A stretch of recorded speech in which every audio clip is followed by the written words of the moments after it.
Now, Wion Siddhant Sibbal is in New York covering the 73rd United Nations General Assembly.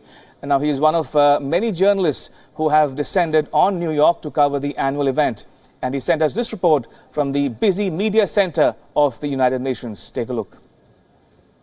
Well, the world's media has descended here at the United Nations General Assembly. The 73rd United Nations General Assembly has begun with statements being made by world leaders from Donald Trump to Iran's Rouhani to French President Macron, and the world is watching what they have to offer to the world so that this world has a future which is bright and successful. But let's talk about this media center, and if my camera person can pan, you can see there are journalists from over 192 countries here working non-stop so that they can feed, give the bites, do interviews of world leaders here at the United Nations General Assembly, because during this period of time, that 1 week, the last week of September, the world leaders arrive here, speak about their policy decisions, policy matters here at the United Nations General Assembly, and beyond this zone, media is not allowed, so we can only shoot till this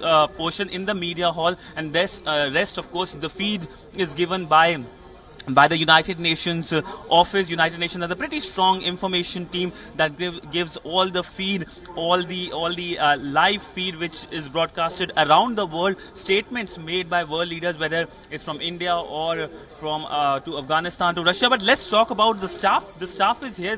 These are the people who help the journalists who come here, making sure that the journalists don't face any kind of problem. They provide them Wi-Fi, they provide them directions if they are confused, because UN, remember, is a pretty complex body, both bureaucratically and through building wise also. So with me is an intern right now. Let's talk about the help she provides, because during this period of time the United Nations also hires a lot of interns to help the media. And let's talk with her. Ma'am, what's your name? Hi, my name is Adeline Yu. Okay. So, ma'am, how do you help the people who come here, the media people, because there are almost 400 people, even as we speak, 400 people just today and yesterday when Donald Trump was speaking, there were approximately, I believe, more than 400 people. True. Actually, our main duty here is to help the media people to get what they want. So anywhere they want to go, we just guide them. And any materials they want, the press release, from the documentation, from Secretary General, from SC or UNDP, we're all here to help. And usually, like when reporters, they speak different languages, we also provide them with varieties of different language speeches outlets. And any media alerts we update it, we will just guide them and give them the latest news they would like to cover. And do you find this job tough? I would say not tough, but it's really enjoyable, because when you help those reporters and help them what they really want, I think it's self-accomplishment.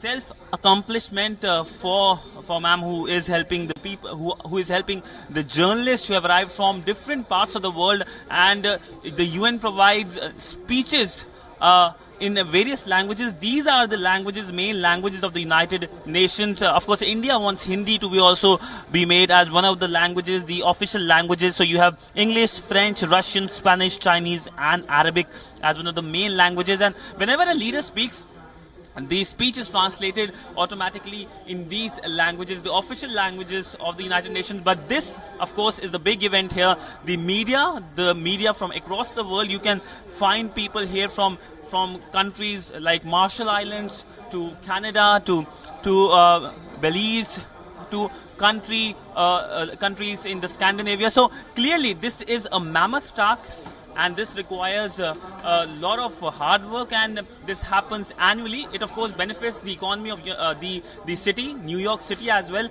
But that apart, it also causes a little bit traffic jam. With video journalist Mukesh Sankla, Siddhant Sibbal at the UN headquarters in New York.